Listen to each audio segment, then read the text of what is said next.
The opening ceremony of the 25th Winter Olympic Games will kick off on Friday, February 6th. Athletes from all over the world will converge on Milan and Cortina d'Ampezzo in Italy to compete at the highest level of their sports. Among them is Framingham native Ansel Haugsjaa. We spoke with him about his journey to the Olympic stage and what he's most looking forward to at the Games. I'm Lilia Cormack, and this is the Frame by Frame.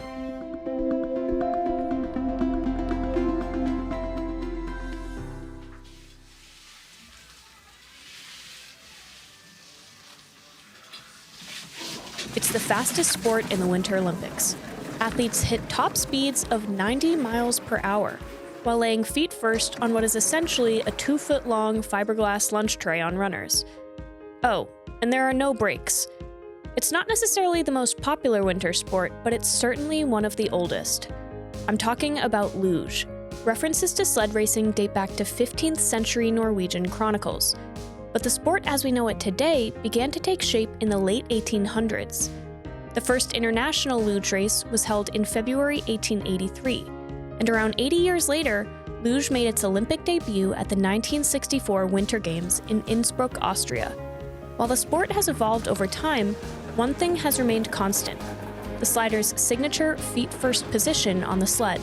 Despite its long history in Europe, luge remained relatively unknown in the United States, until the 1980 Winter Olympics in Lake Placid prompted the construction of the nation's first refrigerated luge track.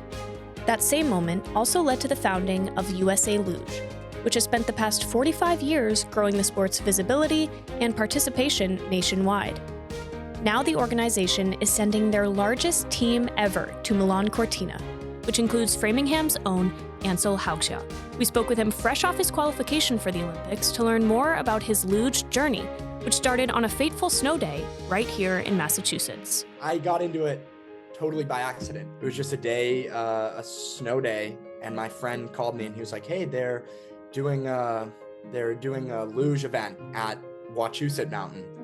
And I didn't know what it was at all. Like, I had never heard of luge, and he was like, "Oh, it's just like sledding. Like, they're doing sledding at Wachusett. My mom's taking me. Do you want to go?" So Ansel tagged along with his friend, unaware he was about to discover his newest obsession. And I was just lapping the course, going, and again. And after an hour or so, someone comes up to me. It's like, "Hey, you look like you're having a lot of fun. You're really good at this. Would you want to try it for real?" And I was kind of like, I feel like I've been waiting my whole life for an adult to come up to me and ask if I want to try sledding for real. So I was just like, yeah, I will definitely try this for real. USA Luge's facilities are based in Lake Placid, New York. So for years, Ansel and his parents would spend hours traveling back and forth between there and Framingham. Those first couple years, it was really convenient. My parents were just able to drive me to Lake Placid, New York when I needed to go train there. 10 hours bringing me there, 10 hours picking me back up, and then a couple weeks later doing the same thing again. So yeah, could not be here at all without them supporting me. Once he turned 18, Ansel moved to Lake Placid full-time to train. The sport is a lot more physical than people probably realize, just because when it's done at a very high level, when you're watching someone really good, it really looks like they're kind of just laying there doing nothing. In reality, that subtlety reflects the intense training and precision behind the sport. Months of strength conditioning go into preparing for just the opening seconds of a run, with athletes focusing on explosive power to launch off the start as quickly as possible. Once on the course, even the smallest movements, a tilt of the head, a shift of the shoulders, pressure on the calf, help sliders carve the most efficient line. Competing at the professional level takes years of dedication and an extraordinary level of skill. And for Ansel, all of that commitment has paid off. A couple weeks ago, he qualified for his first Olympic Games in the doubles event alongside partner Marcus Mueller. It felt incredible. It's just something I've been working so hard for so long now. Here's what Ansel says he's most looking forward to at the Games. Being in that environment. The only people there are other Olympians at that point, so I think just being surrounded by so many people who have similar goals to you, similar work ethic, I think that environment just sounds really uplifting and really cool. With that environment comes high stakes and tough competition. Ansel says in the face of that pressure, he focuses on a piece of advice he received years ago. Have fun.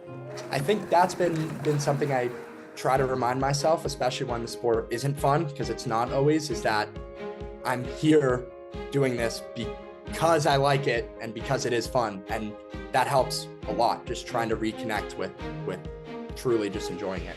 That's the only reason I even started in the first place, because I was having fun, and that's kind of the only reason I think I'm still going now. As Ansel makes his debut at the Games, he joins a select group of Olympians who have represented Framingham on the world stage, and he's proud to be doing so. It means everything to me. It's somewhere I grew up. I lived there for 12 years, and I feel very like I wouldn't have been able to be here. The sporting culture is so strong in Mass. For me at least, like, you feel like possibly actually a career in being an athlete feels possible. Like, that's an idea you have. You're surrounded by so many sports, so many people succeeding at that level. It's something that feels real, feels like you could achieve as well. And so, yeah, means everything. Good luck, Ansel, and have fun. Framingham is rooting for you.